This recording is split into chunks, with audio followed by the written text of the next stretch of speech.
안녕하세요. 블루로사입니다. 오늘 이야기의 주제는 왜 학교에서는 성공학을 가르치지 않는가에 대한 이야기를 해볼까 합니다. 제가 중학교 때쯤이었나? 담임 선생님은 아니셨고, 그때 다른 교과목을 가르치시던 선생님이셨던 것 같아요. 아주 오래전이다 보니까 어떤 선생님이었는지 정확하게 기억은 나지 않는데, 그 선생님이 수업을 이렇게 진행하시다가, 아이들이 잘 집중을 잘 못하고 좀 집중도가 떨어지고 이럴 무렵에 약간 곁들여서 재미있는 이제 본인 이야기들을 해주실 때가 있잖아요. 뭐 첫사랑 얘기라든지 이런 식으로.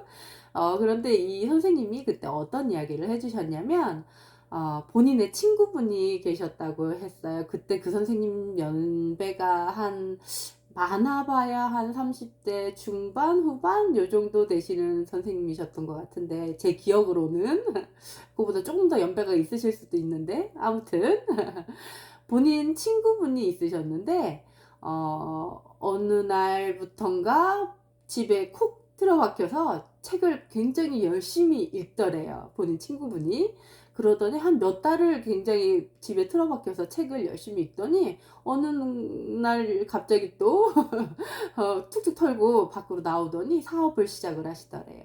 그러더니 크게 성공을 하는 모습을 보셨다면서 이렇게 지나가는 말로 이렇게 살짝 들려주셨어요. 그런데 저는 그 이야기를 듣는데 수업이나 뭐 이런 건 전혀 기억이 나지 않았는데, 제가 워낙 책은 좀 좋아하는 편이다 보니까, 성공을 하는데 도움이 되는 책? 그건 뭐였을까? 이게 너무 궁금했는데 그때 차마 물어보지는 못하고 약간 수업에 집중은 하지 않고 딴 것만 생각한다는 지적을 받을까 봐 용기가 없어서 물어보지는 못하고 늘 이렇게 호기심으로 가지고 있었던 것 같아요. 그 책이 뭐였을까? 어떤 종류의 책이었을까? 뭐 이런 궁금증이 늘 있었어요. 근데 지금은 저는 확실하게 알고 있습니다. 그 책은 분명히 자기계발서였을 거예요.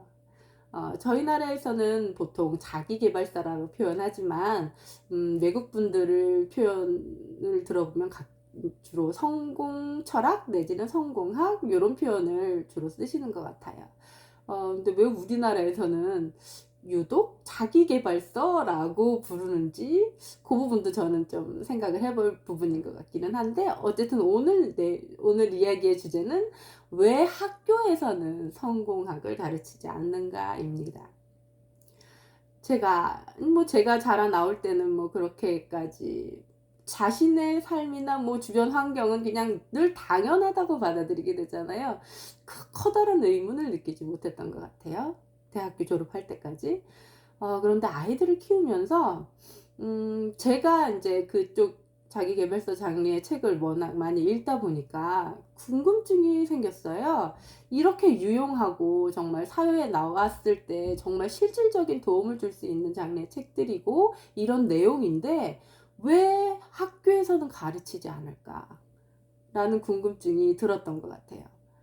어, 약간 학교에서 가르치는 내용은 지금 저희 아이들을 키우고 이제 입시를 치르고 이러고 나서 지금 되돌아보니까 학교에서의 교육은 뭔가 암기를 잘하는 아이들이 너무너무 유리한, 정말 제가 판단한 결과로는 정말 우리나라 교육은 수학 과목까지도, 전 수학이 굉장히 100% 암기 과목이라고 생각을 합니다.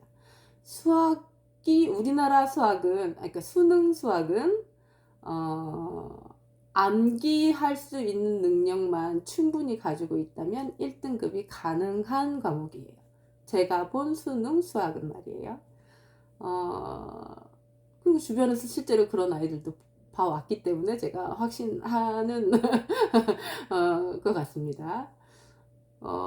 어떻게 가능하냐, 뭐 개념이라던가 뭐 이런 부분들을 뭐 이렇게 완전히 이해하지 않아도 문제의 유형 자체를 그냥 숫자와 기호와 이것을 바꿔 넣을 수 있을 정도의 충분한 암기가 있다면 풀 수 있을 정도의 수학입니다. 그리고 뭐 영어는 뭐 너무 암기 과목이잖아요. 왜냐하면 그 압도적인 단어의 양이 있기 때문이에요. 뭐 고등학교 진입을 하면 보통 뭐 한 하루에 200개, 300개 외워야 스카이 가지 않아? 이런 얘기 보통 할 정도니까요. 그 암기해야 하는 단어의 양, 문장의 양, 문법의 양, 암기로 가능하다는 거죠. 그래서 공부 잘하는 아이들은 가끔 이런 이야기도 할 때가 있습니다. 나는 암기하는 기계가 된 것 같아 라는 이야기를 할 때가 있어요. 그럴 정도로 정말 암기하는 능력이 특출나다면 우리나라 교육에선 좋은 성적을 받을 수 있습니다. 그러다 보니까 상대적으로 좀 중요도가 떨어지고 상대적으로 입시를 치르는 데까지 필요하지 않은 능력이 그러다 보니까 상대적으로 사고 능력이 오히려 조금 부족해도 크게 문제가 되지 않아요.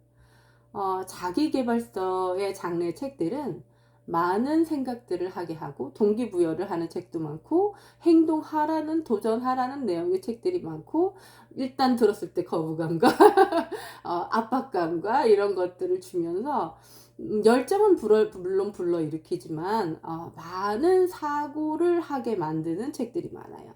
자기 주도적으로 심지어 사고를 해야 하는 그런 책들이 많이 있어요. 그런데 우리나라 교육 안에서는 사고를 할 여유가 없다고 봐야 하나? 그러다 보니까 상대적으로 그럼 이 교육 시스템 안에서 성공학을 가리키는 것은 무리가 있겠다라는 생각이 저는 들었습니다. 그러니까 이 자기계발서는 본인이 스스로 찾아서 읽지 않으면 평생 접할 수도 없는 장르의 책일 수 있는 거예요.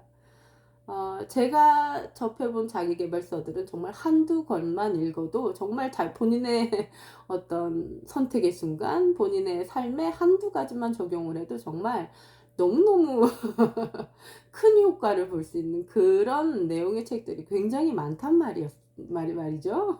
전 굉장히 너무너무 큰 도움을 받았어요. 실제로 학교 교육기관 내에서 학교라는 그 교육기관 안에서 받았던 어떤 교육에 비해서 자기계발서의 도움을 굉장히 많이 받았다고 스스로 느끼고 있습니다.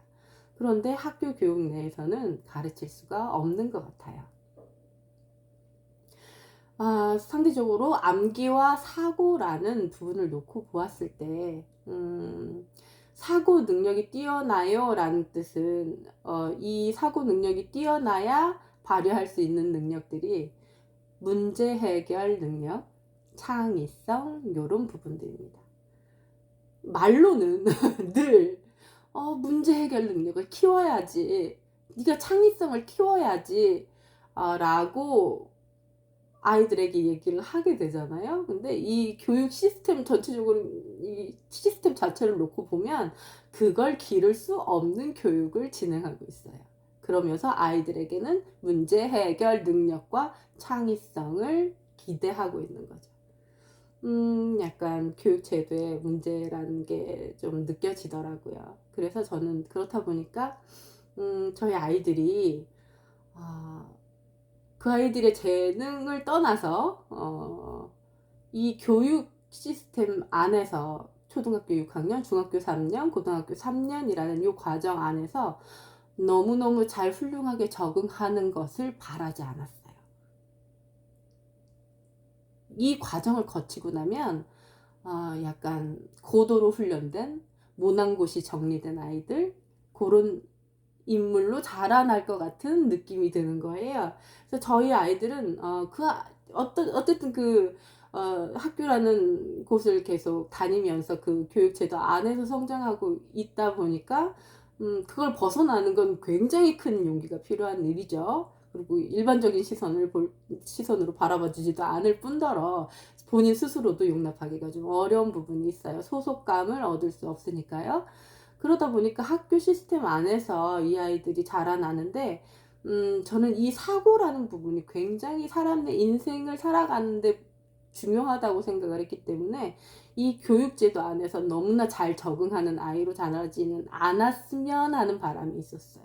그러다 보니까 뭐 시험을 보거나 뭐 아이들이 뭐 시험 기간에 공부를 하거나 이럴 때도 저희 아이들은 너무 기특하고 뭐 대견스럽게도 열심히 하려고 하고 잘하고 싶어 하고 너무너무 애쓰는 아이들이었어요. 두 아이가 모두. 그런 아이들을 보면서 저는 열심히 하고 이렇게 자기 인생을 성실하게 살아나가는 건 너무너무 부모로서 감사한 일이지만 저는 한편으로는 그렇게 모난 곳이 깎이는 본인의 장점을 이렇게 정리당하는 것 같은 그런 성장을 하지 않았으면 좋겠다라는 마음이 있었기 때문에 너무 공부를 무리해서 하려고 한다거나 애쓰거나 그런 모습이 보일 때면 저는 이렇게 꼭 얘기했던 것 같아요. 쉬엄쉬엄해. 저는 일반적인 엄마들이 하는 말과는 제가 하는 말이 좀 달랐던 것 같아요.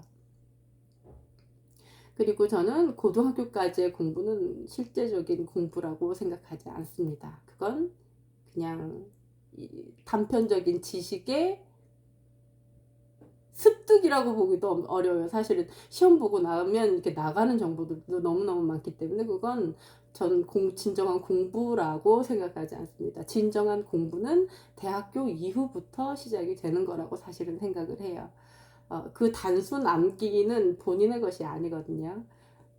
그렇다 보니까 그 시기까지의 공부를 전 그렇게까지 강요하지도 압박하지도 않고 아이들을 조금 좀 편안한 마음으로 키울 수 있었던 것 같기는 해요. 그럼에도 불구하고 입시까지 치러내는 과정은 굉장히 힘든 일입니다. 부모의 마음만 그렇게 먹었다고 가능한 것도 아니고요. 아이들 스스로 잘하고자 하는 마음이 있으면 아이들이 원하는 대로 따라가 줄 수밖에 없는 것이 또 부모이기도 합니다.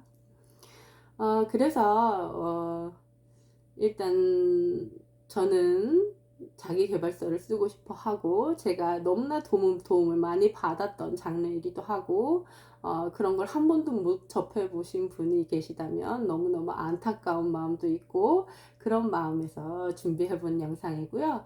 아이들이 학교에서 그렇게 적응을 잘 하지 못하는 아이가 혹시 있으시더라도 크게 걱정하지 마시고 조금 마음 편안하게 먹으실 수 있는 계기가 될 수 있는 영상이었으면 하는 기대를 가져보면서 오늘 이야기 마치겠습니다. 플루로스였습니다.